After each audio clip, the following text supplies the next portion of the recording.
देखिए, ये उन दिनों की याद दिलाता है। इस एफआईआर को न कहिए, एक जनरल डायर जो बन बैठा है, उस जनरल डायर के पास बंदूकें थी, वो सीधे मार दिया था।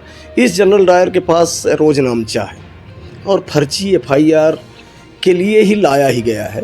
और 2023 में हमने पुलिस महानिदेशक तक को लिख के दिया था। कई फर्जी एफआईआर दर्ज है जिनको आप सबने मीडिया के माध्यम से दिखाया और सुनाया भी है।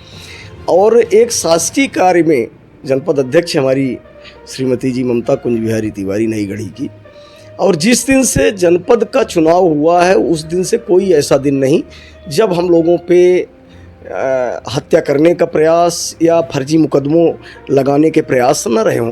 हद तो तब हो जाती है कि शासकीय कार्यक्रम में जनपद अध्यक्ष बैठी हैं, जनपद अध्यक्ष के ऊपर कुछ कोरेक्सी शराबी जो भेजे जाते हैं, कुर्सियां फेंकते हैं, और तत्कालीन एसडीएम द्वारा कहा जाता है कि सरकारी कार्यक्रम था, हम एफआईआर कराएंगे, और बाद में पता चलता है कि हमारे ऊपर उल्टा एफआईआर हुई। आप सबने देखा था कि किस तरह से एक वीडियो वायरल किया जाता है आग लगा के। धन्यवाद देना चाहता हूँ उस समय के जो तत्कालीन एसपी थे और जिन्होंने जांच कराई कि किस तरह से डंडा पीटा जाता है, मार मार कट्टा कट्टा चला, गोली चला, और फिर नाम मेरे लेके और आग लगाई जाती है। फिर क्या बिलाप चलता है, वो भी एक 436 में आगजनी में फंसाने का प्रयास था, जिसके संबंध में भी हमारे द्वारा लिखित दिया गया कि जो थाना प्रभारी हैं, जो कई नाम मैंने दिए थे, राजनीतिक विरोधियों का नाम दिया था और अपना दिया था कि हमारे जो सीडीआर है सार्वजनिक किए जाए। जो पीड़ित अपने को बता रहा है उसके घर के पास घटना के समय कितने मोबाइल एक्टिव थे, और पीड़ित जो बता रहा है उसका किसके किससे संपर्क हुआ घटना के पहले और घटना के बाद।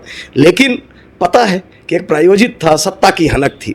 दूसरा, आप सबने देखा होगा कि पूर्व में जनवरी महीने में हमें दिखा कि जितने अपराधी माफिया राजक लोग हैं वो रेस्ट हाउस में बैठ के और उत्पात मचाते हैं, और बगल में एक कन्या छात्रावास, बगल में इधर तहसील है, तहसील तो रात में बंद हो जाता है, लेकिन छात्रावास था। और कई लोगों ने डर उनमें था, डर कर बताया नहीं, लेकिन नाम ना बताने के शर्त पर हमसे कहा कि भैया मदद करिए, नहीं हम बच्चियों को बाहर कर लेंगे, बढ़िया सुरक्षित है, वहाँ बड़ा उत्पात होता है, भद्रता का लीगल हाउस। अरे, और एक नायब तहसीलदार आते हैं, और नई गढ़ी में कोई ऐसी सुविधा नहीं है कि रात में कोई कर्मचारी नया आए तो रुके, और कोई लोग इतना वहाँ ऐसे घर भी नहीं बनाए हैं कि जिससे किराया दे सके। नायब तहसीलदार को 12 बजे रात भागना पड़ता है। एक अधिकारी एक वर्तमान मंत्री के रिश्तेदार हैं, उनके परिवार प्रयागराज गए थे और कुंभ के टाइम लेट हो गए तो रात को सोचे कि रुक जाएं, एक कमरे में रेस्ट हाउस में वो अधिकारी रुके थे। उनके परिवार को रात गुजारना इन शराबी माफियाओं के आतंक से भारी पड़ा है, और तत्काल फिर मंत्री को हस्तक्षेप करना पड़ा, और फिर उन्होंने सुबह किसी तरह से एक कमरा कहीं किराए से लिया और बच्चों को घर भेजा। एफआईआर का ये जो एफआईआर है, एक रमाशंकर पांडे कछुआ का एक बहुत बड़ा दुर्दांत अपराधी है। अपराधी क्या, ये तो जो अपराधियों के सरदार हैं, टुच्चा टाइप का है, लेकिन ये अपराध क्या करेगा। लेकिन इसके जो संरक्षक हैं, हाँ वो ताकतवर हैं, और यहाँ से भोपाल तक इसके संरक्षक हैं, और उन संरक्षकों के आड़ पर एक कई तरह की राहजनी, मारपीट और एक गिरोह बना के काम करता है, जिसके संबंध में मऊगंज और नई गढ़ी थाने में कई इसके खिलाफ एफआईआर है, और जहाँ तक हमें जानकारी है कि इससे 2 बार जिला बदर भी हुआ है।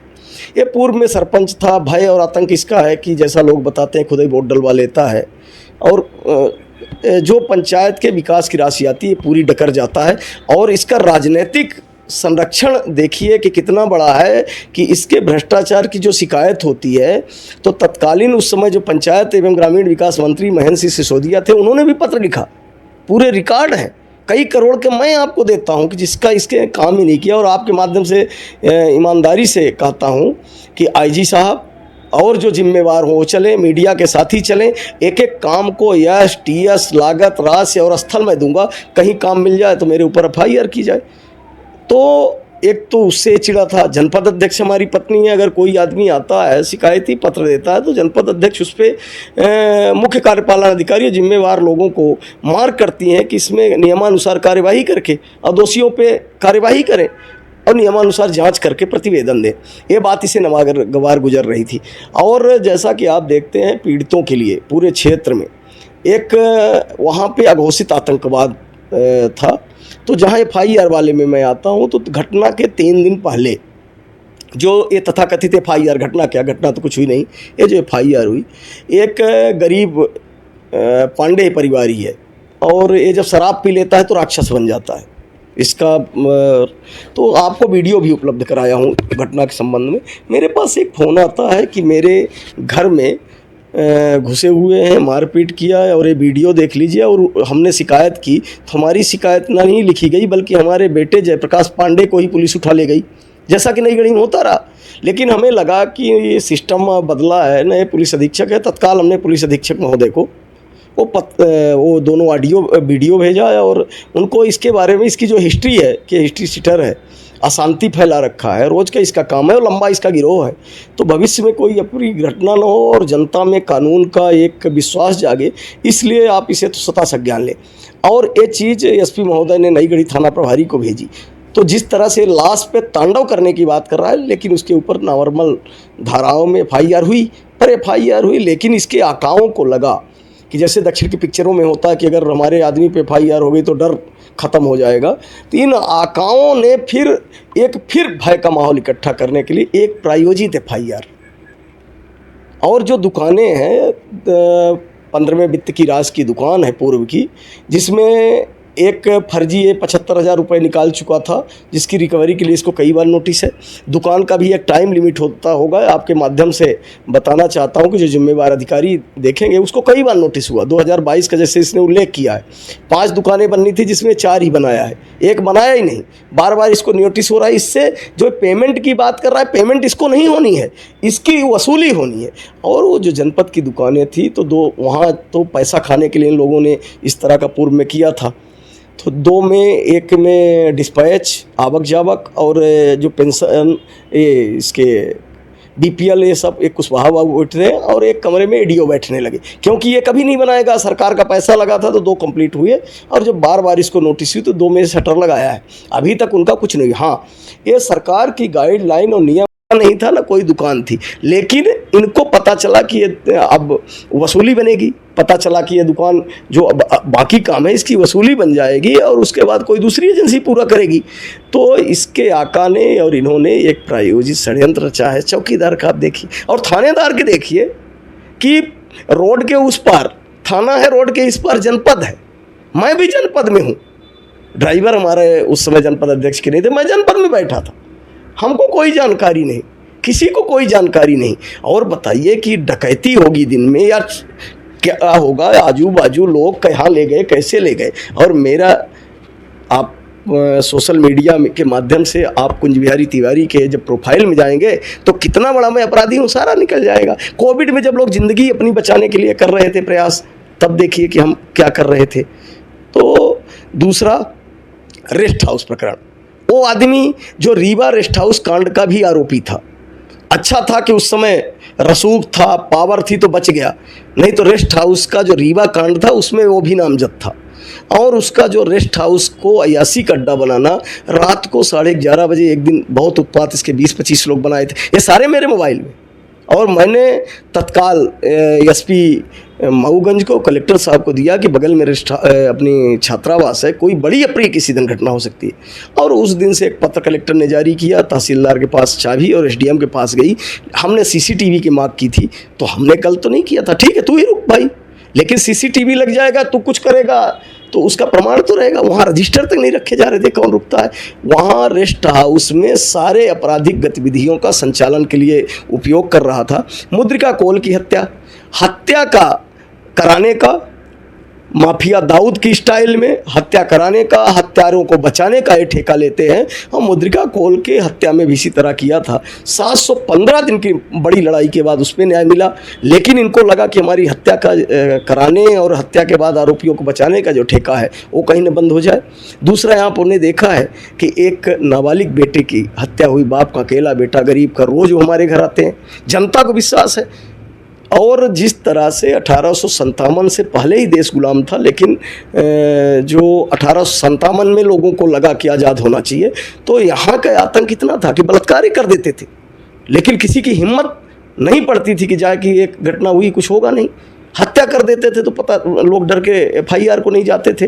ये किसी के साथ मारपीट, छीना झपटी। लेकिन जब से अगस्त क्रांति मंच का गठन हुआ, धीरे धीरे लोगों में न्याय के प्रति, संविधान के प्रति, कानून के प्रति एक आशा और विश्वास जगा। और धीरे धीरे लोग बाहर आके निकलने लगे। और इन गिरोह के जो करता धरता माफिया हैं, इनको अब लगने लगा है कि हमारी कहीं दुकान का शटर डाउन हो जाए, तो उस आप जनता की आवाज़ को बंद करने के लिए एक फर्जी FIR किया गया है। तो जनरल राय ने गोली चलाई थी जगदीश ठाकुर। आप क्या मांग करते हैं? मैं प्रशासन से मांग करता हूं कि ये जो गिरोह है इनका CDR, जगदीश ठाकुर का CDR, कि जगदीश ठाकुर को हर फर्जी FIR कराने के लिए कौन प्रेरित करता है, हमारा भी और बाकी का कई का है, मैं लिख के भी उपलब्ध करा रहा हूँ। तो एक विस्तृत जांच हो। ये जो सामंतवाद और माओवाद का गठजोड़ बन गया है मऊगंज जिले में, तो जो क्षेत्र के युवा हैं पढ़ने वाले, उनको फर्जी मुकदमे में फंसा के कहीं सबको अपराधी बनाकर नक्सलवाद में ले जाने का एक इनका प्रयास तो नहीं है। क्षेत्र की अशांति पैदा कर रहे हैं, क्षेत्र के लोगों में भय, भ्रष्टाचार, भूख, अकंठ बूंद बूंद पानी के लिए लोग तरस रहे हैं। तो हमारी मांग है कि माननीय मोहन यादव जी से, प्रदेश के गृह मंत्री भी हैं, मुख्यमंत्री भी हैं, और मैं चाहता हूं कि किसी माध्यम से ये हमारा वीडियो उनके तक जाए कि अगर वो वास्तव में चाहते हैं कि मऊगंज जिले के लोग खुशहाल, मऊगंज जिले के बहन बेटियां सुरक्षित, मऊगंज के लिए जो उनकी राशि आती है खासकर नई गढ़ी देव तालाब के लिए, तो वो राशि का सही सदुपयोग हो। अगर वो चाहते हैं कि पिपरछता और लालगंज का जो डैम है वो डैम पूरा हो और उसमें पानी भर जाए जिससे लोगों को पानी मिले, वो अगर चाहते हैं कि जो जल जीवन मिशन जो महत्वपूर्ण योजना माननीय मुख्यमंत्री जी की रही, प्रधानमंत्री जी की रही कि लोगों को स्वच्छ पानी मिले, तो उसके लिए भोपाल स्तर से एक टीम बनाई जाए। और जिस तरह से उन्होंने लव जिहाद की जांच के लिए एक IPS के उसमें गठित किया है, तो इस तरह से मऊगंज और रीवा जिले के बाहर के अधिकारियों से इस तरह के जितने फर्जी FIR जगदीश ठाकुर के ऊपर किए गए, हमने DGP को लिख के दिया था तो शाहपुर गए, ट्रांसफ़र किया गया, जांच दबाने के लिए ट्रांसफ़र कर दो चुप हो जाएगा, और शाहपुर गए तो वही कृत्य किए, शाहपुर सस्पेंड हुए। फिर शाहपुर से लाहौर लाया गया, लाहौर को लाहौर बनाने की बात की गई, और एक नाबालिग के साथ दुराचार अपहरण और उस पर FIR नहीं, उस पर सस्पेंड हुए।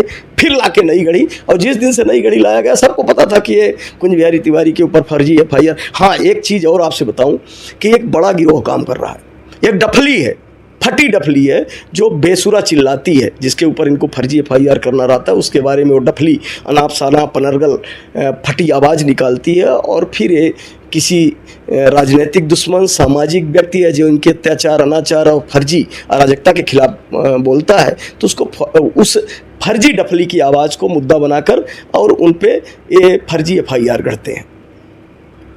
और कुछ मांग हो?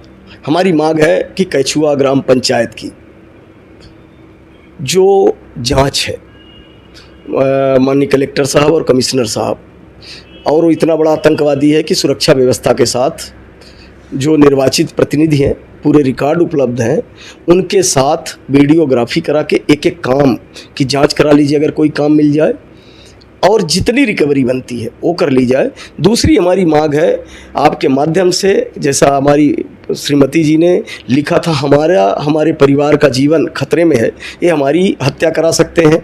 और कई बार जो गिरोह है जनपद पहुंच जाता है, जनपद अध्यक्ष महिला हैं, वो शराबी ये घुसते हैं, उनके साथ बदतमीजी और उनकी हत्या कर सकते हैं। उनकी सुरक्षा दी जाए, हमारे बच्चों की सुरक्षा दी जाए।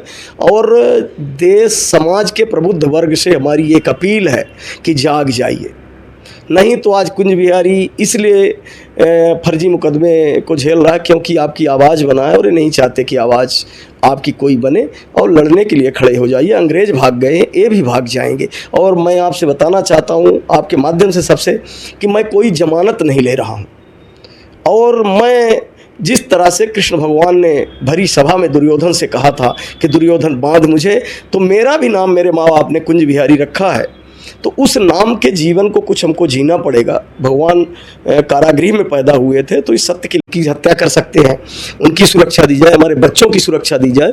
और देश समाज के प्रबुद्ध वर्ग से हमारी एक अपील है कि जाग जाइए, नहीं तो आज कुंज बिहारी इसलिए फर्जी मुकदमे को झेल रहा है क्योंकि आपकी आवाज़ बनाए, और ये नहीं चाहते कि आवाज़ आपकी कोई बने, और लड़ने के लिए खड़े हो जाइए। अंग्रेज भाग गए, ये भी भाग जाएंगे। और मैं आपसे बताना चाहता हूँ आपके माध्यम से सबसे कि मैं कोई जमानत नहीं ले रहा हूँ, और मैं जिस तरह से कृष्ण भगवान ने भरी सभा में दुर्योधन से कहा था कि दुर्योधन बांध मुझे, तो मेरा भी नाम मेरे माँ बाप ने कुंज बिहारी रखा है, तो उस नाम के जीवन को कुछ हमको जीना पड़ेगा। भगवान कारागृह में पैदा हुए थे, तो इस सत्य की लड़ाई के लिए हमको जेल जाना है। और मैं जिस दिन थाने में गिरफ्तारी दूं, तो मैं चाहता हूं कि आप सभी निकलें। जैसा कि आप अपने को बोलते थे कि हम सब कुंज विहारी हैं, तो बहन, बेटियां, भाई जो पीड़ित हैं, जो समाज का प्रबुद्ध वर्ग है, और जो लोग उस दिन आपको FIR कराने हमारे खिलाफ गए थे, उनको देखिए, उन चेहरों को देखिए कि कभी किसी हत्या में किसी पीड़ित को न्याय दिलाने में दिखे क्या? किसी भ्रष्टाचार की आवाज़ करने वालों के साथ दिखे क्या? इतनी बड़ी अभी एक मिश्रा परिवार में डकैती हुई है और थानेदार गया तक नहीं, 2 किलोमीटर है, वहाँ जाके हमारे द्वारा आवाज़ उठाई गई, लेकिन ये जो गिरोह गया था थाने। दूसरा, मेरी IG और SP मऊगंज से मांग है कि जो थाने के सामने यही चेहरे दिन भर बैठे रहते हैं, ये करते क्या है? ये गिरोह से मऊगंज को नया जिला है, मऊगंज के लोगों को बचा लीजिए। वहाँ के लोगों का जीवन खतरे में है। हमारे जीवन की हमें कोई चिंता नहीं है, लेकिन मऊगंज जिले के जो सामाजिक लोग हैं, राजनीतिक सत्तासीन ताकतवर के विरोधी हैं, जो सामंतवादी सोच के लोग हैं, जिनको भरोसा नहीं है कि आज़ादी के 77 साल हो गए, ऐसे लोगों से युवाओं को बचा लीजिए। कोरेक्स घर घर पहुंचाया जा रहा है, युवाओं को बचा लीजिए जिनसे तस्करी कराई जा रही है। आपको वीडियो फोटो उपलब्ध कराया जाएगा कि जो नीरज उर्मलिया के साथ घूमता है, किस तरह से स्टेटस कट्टा और पिस्टल लगा के, और जिसका मैंने फोटो उपलब्ध कराई SP साहब को, क्या उससे पूछताछ की गई? तो एक अवैध हथियारों का जो वहाँ सप्लाई का केंद्र बन रहा है, क्योंकि पहाड़ी एरिया है, यूपी की सीमाओं से लगा हुआ है, तो वहाँ के सभी जीवों का आपने देखा होगा किस तरह से एक सोनी परिवार का एक लौता लड़का जो UPSC की तैयारी करता है, 4-4 गोली, और उसमें भी देखा होगा कि गोलियां 4-4 लगी हैं, तब भी एक डफली बेसुरा चिल्ला रही थी कि ये फर्जी मुकदमा है।